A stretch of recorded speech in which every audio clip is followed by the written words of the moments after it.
Hey guys, welcome to my YouTube channel. My name is Joy. This is Let Joy Put You On. If this is your first time joining me, thank you so much for clicking here. If you're clicking here for another view, from me to you, thank you so much for clicking here. I love it so much. Like, you don't know what it is as someone who creates content to look down and see people is watching the things that you put out. Like, I love you immensely. I do. Thank you.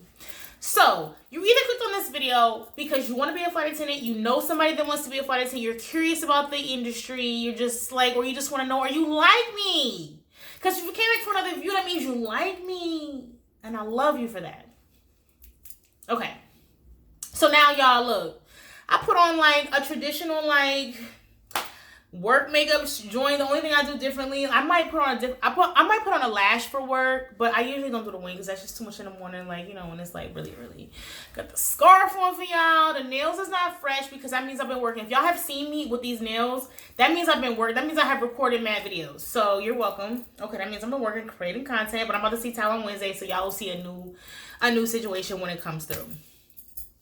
Now, this is for my people who have been with me. Not for the newbies. So if the newbies, I'm going to click the time and put the timestamp down so you guys can go forward if you want to see what's going on with the video. But this is for my peoples, my subscribers, and the people who come to see me every week. I post on Tuesdays. Now, I have already decided, it was 3/3/3 when I decided this today. And I said, because I was talking to my sister the other day, and I was just like, I have decided what my channel is going to be about. And my channel is pretty much just going to be about variety because it's the only thing that speaks to me, because I was getting very stressed out trying to think of one avenue to go down and one thing, because I'm multifaceted. I'm super creative. I'm good at a lot of things, not to toot my own horn or anything like that, but I have so many things that is going on in my life that I would like to share with you guys, and things that I know useless, useful. I just want to give y'all the juice, and I'm pretty juicy. Like, I'm like super ripe. So I want to be able to share the content with you that I want to share with you and not be put in a box by YouTube. So I'm creating my own avenue. I just want to share that with you guys. And I love you for sticking by me if you do. And that's pretty much it. So let's just get right into this video. Okay, guys, thank you so much for staying with me. Now, first things first, what is a flight attendant? A flight attendant is responsible for keeping everyone safe on board. That includes our fellow flight attendants, our passengers, you know, babies, kittens, dogs. We want everybody to make it out alive depending on what situation that we're in, no matter what happens. So at 40,000 feet, you can't call the police, okay? You can't call the firefighter. So we are the people that you can call. We're the people that you report to. The flight attendant call button that you see above your head that you call us and say, here's some trash. That's not what it's for. It's for us to tell, when we race over there, we'll be like, oh my God, is everything okay? We're thinking that someone's having a heart attack in your seat and we need to be going to get some things. So when you hit that button, like, just know, like, we're coming over to you thinking that something's wrong with you.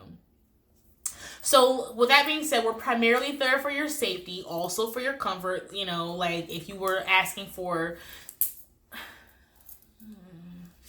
Now... If you want to be a flight attendant, those are some things that you have to consider if you want to be essentially a first responder. So, point blank period, we're the first people that you respond to when anything is going on. Now, depending on the airline that you want to work for, the requirements are going to be completely different. Age requirements are pretty standard, either 18 to 21, depending on, actually, it's also depending on the airline that you work for, because if you are serving alcohol, obviously you have to be 21, and 18 is for, I don't know, airlines. I guess there are airlines out there that do not serve alcohol, period to end, and that's, you know, those require 18. So you deciding what airline you want to work for is going to decide will decide for you what age you have to be. And also, if you're going to be working for a regional or a mainline carrier, those are two different things. Now, I have worked for both, so you're getting the juice from someone who's extra juicy, as I stated before.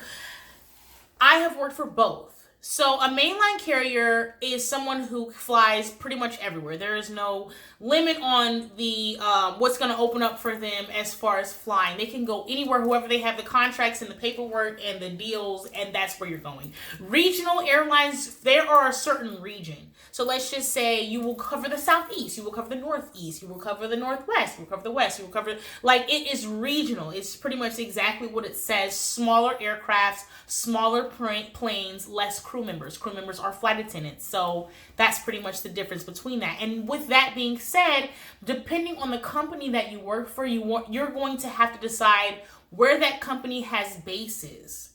Now, bases, if you're not familiar with the airline industry, are where you start and finish your trips. So I am for example, I live in Atlanta, Georgia. This is a base for many airlines. I ain't comfortable with telling y'all who I work for yet because y'all don't really know me like that. But if you are in Atlanta, Georgia, and you live in Jacksonville, Mississippi, okay? No, I'm sorry. Woo! Jacksonville, Tennessee, but I think it's Jacksonville, Tennessee. I was going to say Nashville, Tennessee, but I said Jacksonville. Like, geographically, I know where I'm at. So if you're going to go from Jacksonville, Florida, and you live in Jacksonville, Florida, and your base is Atlanta, Georgia, okay? You have to be able to get to an airport that will either get you to fly in to start your trips at the time that they're supposed to start, like i.e. if your trip starts at 5 p.m., you need to be able to get there by 4 p.m., okay?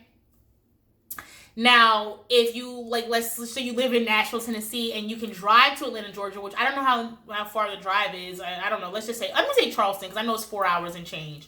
So if you live in Charleston, you want to drive here 4 hours and change, you have to be able to get here 4 hours and change to start your trips. And you will end your trips here also if you live in another place, because that's the flexibility of this job.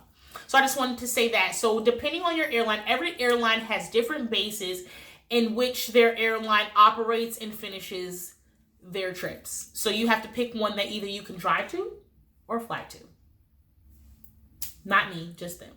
Okay, guys, so that was like super exciting. Why am I so on edge? Okay, I don't know. So after you've decided what airline that you want to work for, you need to be trying to I would actually tell you as sound advice to apply to all of them. Like everybody, just get the mask out, because as long as you get your foot in the door and you're trying to figure out, like let's just say you get hired with a regional airline close to your home, boom. You can at least try them, because nothing is permanent. You can try it and figure out if you want to do this, if this is something that you want to do, because you're going to be away from home for extended periods of time, just depending on who you work for, where you work. It just depends on the airline, really. How long you'll be gone, whom you're going, it just depends. So that's something that also needs to be a mental note. But what I was going into is, while you're waiting and applying, you need to make sure your resume is tip top, baby. Okay, tip top. Like you need to make sure that even you don't have to have any airline experience to be a flight attendant. Like you don't have to have worked for a previous carrier or saved some lives or anything like that. It's helpful. It's helpful to have worked for another airline. Like I said, I worked for 2 different airlines. It's helpful to have been a nurse, because that's essentially what you are, in the air. It's helpful, but it's not required. It doesn't require you to be trained. It doesn't require you to, they will train you on everything that you need to know, but you need to make sure your resume is as fluffy as marshmallow fluff. You know that stuff is put on like s'mores bakes and stuff like that. You need to make it fluffy. You need to make sure that you have it just looks like all you know how to do is retain customers. Okay? Because we're here primarily for your safety, but also for your comfort. Because if we made you feel special, we made you feel good, you'll come back and see us another time, whether, something else was not necessarily good on the back end or the front end. You want to make sure that you are able to retain customers and say that in your resume, how helpful you are and loving and caring and, all those good things you're supposed to be as a flight attendant. Which you really are, and you should be. Honorable mention, guys. Honorable mention is to someone who speaks dual languages. So if you're someone who speaks, Spanish or French or it doesn't matter, like Cambodian, because Cambodian is really hot right now. So if you can speak any other language, make sure you just accentuate that on your application, because that can accelerate you to the top. And because I haven't said this, but an extremely competitive field, guys. So for 1,000 jobs, there may be 100,000 applications, and that is not to discourage you, because everything that is for you, nobody can take it, or whatever. They can't take that from you. That's just written, and it is what it is. But like I said, language will push you to the top. So if you have that, which I don't, but I'm still here. I don't have that, but if you have it, it is a great tool. Now, guys, it ain't me. It's the FAA. If you have a drug problem, marijuana, cocaine, I don't know, whatever. If you have drug issues, this is not a job for you. You cannot do drugs if you're in this line of work. We have drug tests to get into this line of work. You have random drug tests to keep you in this lifestyle, okay? You see how I word that? You have drug tests to get you into the job, and a drug test that is random that keeps you in the lifestyle, because this is a lifestyle, not a job. It is going to change everything in your life completely. For the better. For the better. Don't think it's for the worse. It's not for the worse. And I'm saying that just so that you know. Also, if you have a questionable past, there is an extensive background check. So if you was, robbing people in the 90s, I don't know. Like I said, and that's just being funny, but there are people who have definitely committed crimes and done stuff. I know someone personally, this is not a crime, but they have had a DUI, and I know that they work for a mainline carrier. And so I don't know where you have to be in your journey of life, or what they will accept, or the time that you have to be, but don't not apply because you think that you might not get it, because that's just asinine. Please don't do that. All right, guys, I'm going to wrap it up. We're wrapping up with the application process. Now, guys, with all of these things that I've told you, the application process is extremely lengthy. Now, I mean, are my eyes going places? I hope they are. Extremely lengthy. Like, when I say, it could take up to 2 years for you to hear back from a mainline carrier. Regional carriers, they get back to you a lot faster than mainline carriers, just because everybody wants to work for a mainline. Everybody wants the big boys, and that's just how it is. So it may take you some time, and it also may not. So, and with the interview process, if you guys want a video on the interview process, let me know in the comments. But there's a phone, usually a video, and then a face-to-face. It is an extensive process. Like I said, if you want to know about it, just let me know in the comments. And I wouldn't mind making this a series of, so you want to be a flight attendant? So if y'all like it, and y'all like the content, and y'all want to know more about being a flight attendant, i.e. the interview process, what it's like for me, what it is on a day-to-day, I could do that for y'all. It's nothing. This is my bread and butter. This is how I make my money. So and I love y'all. So if I'm sweating in the sun, or out here in a scarf that's I don't even wear this anymore, y'all.